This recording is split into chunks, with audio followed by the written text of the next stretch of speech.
Yes, good afternoon, everybody.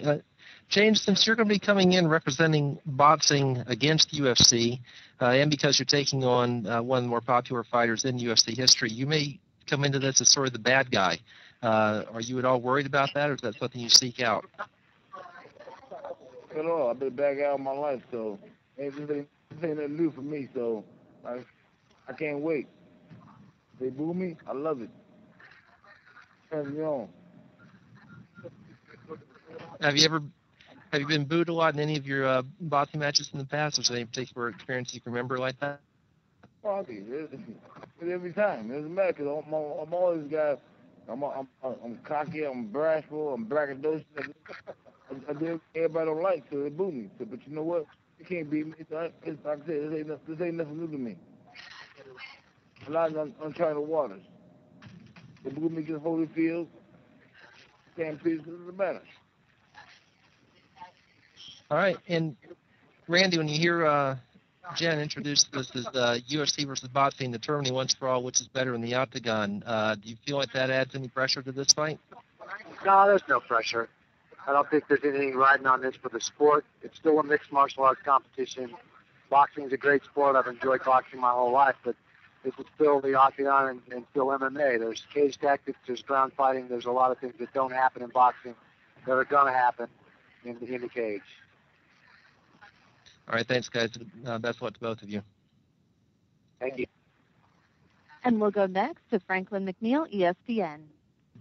Yeah, my first question is for James. James, this has been built as boxing. Hey, how you doing, man? This has been built as boxing versus MMA. Yeah. But this is an MMA fight. If you were to win this fight, what does it say about boxing? It's not a boxing match. So how does it really prove that boxing is better? See, like I said, tell everybody tune in August 28th, pay $9.95 and work. $9.95, whatever it is. Let's see James Toney do what he do best, knock his head off. You know, like I said, I'm not worried about whatever Randy gonna do. Randy gonna do Randy, James gonna be James. You know what I'm saying? So, it's a MMA match, and whatever happens, happens. But you know what? I'm winning. Point blank, hands down. I'm knocking it out. It's close, and close. If it gets close, you know, hey Frank, for 25 in the game. If it's close to me, you know it's a wrap for him. And I know my understanding is you still intend to box, regardless of what happens in this fight. How will competing has competing or training in MMA, do you think there's anything that you can take from this experience that you think will help you when you go back into the boxing ring? Well, you know what? First and foremost, Jim Winston told against you. So, and I'm a division world championship. I won 12 world titles. I'm the current IBA World Heavyweight champion. So, you know, when I go back after I fight this, I'm defending my title in October. And so, you know, my experience is great. You know what I'm saying? I love the expect. Years ago, Okay, and my last question is for Randy. Randy, you've been in the octagon, you know, obviously for a very, very long time. How is this fight any different other than you're facing a guy who's made his name in boxing and is coming into this sport and making his debut in MMA? Is there anything different as far as your approach to it because of all the build-up as sport versus sport? Not so much as far as all the build-up. Certainly, technically, in preparation for this fight, James poses a little bit different problems. I've faced a lot of strikers, but not faced a striker like James. James has a unique boxing style, and he sets things up in a particular way, and I've had to adjust tactics and train to fit that and to try and be effective a little bit different way. And I'm going to kind of ask you the same question I asked James earlier. You know, this is being billed as boxing against MMA, but it's an MMA fight. And James is a fighter who comes in with boxing as his base discipline. Do you see this as boxing versus MMA, or you just see this as an MMA bout?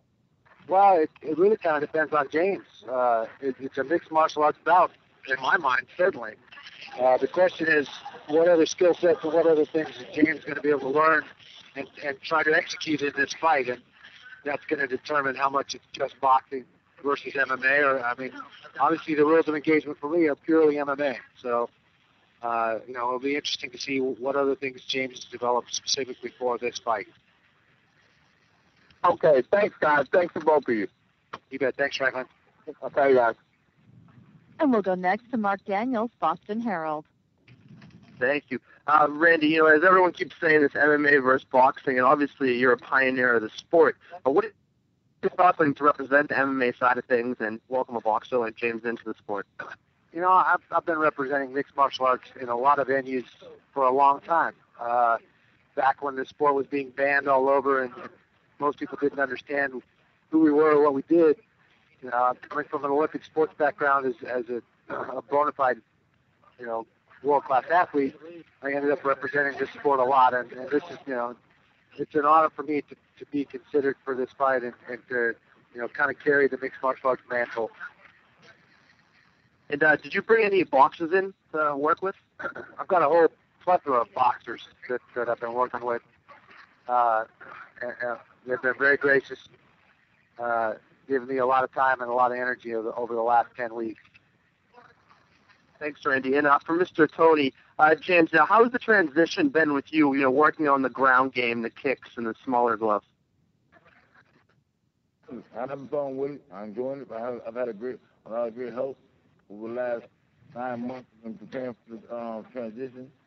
I'm ready for any and everything. I'm born to win. That's all I do.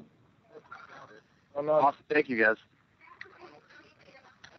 And we'll go next to Lee Knudsen, Fox News, Twin Cities. Hey, guys. For Randy first, clearly over your career, you've improved on just about every aspect and, on people, kind of led people into, your boxing pedigree, your Greco pedigree, being a complete fighter. And you've done great with all that, but the one thing that seems to have showed in your last fight is maybe you don't have the chin you used to have. Is that something you agree with, or something that you can combat in training, especially with a puncher like the UFC has maybe never seen before? I don't know that I agree with that as far as my last fight. If you want to go back to the Nogueira fight, yeah, I got knocked on my can twice in the Nogueira fight, and obviously was technically exposing myself in the firefights that engaged in that fight, and probably should have relied a little more heavily, especially on my Greco background in that particular fight. But I've really only been knocked out one time in my entire career, and that was by Chuck Liddell the second time we fought. Certainly been flashed and knocked on my butt a couple times, but I don't think that that's an indication that my chin is weak. Recovered, and finished the fight and had a great fight against Nogueira. Obviously, Lesnar flashed me. He's a great big guy at 290 pounds. I think he's probably going to flash a lot of guys if he hits you behind the ear. But I don't think that's something you train. It's not something you worry about. You train to do what you do, and you go out and let it happen. Okay, and James has gone so far as to say that he's going to knock you out and then knock Dana White out. Say he's after the fight. Say he takes a swing at Dana. Do you shoot in on James after the bell? They have security people and a lot of other people that's their job. I'm sure that Dana's well aware of James's comments and will have an eye on James. And I don't think that's really going to be an issue. I think that's a lot of time. I don't think that James has any ill will towards Dana. Dana's giving him a big opportunity here to get a lot of notoriety and compete. And I don't think James is that kind of fighter. He's going to do his fighting in the ring and in the cage.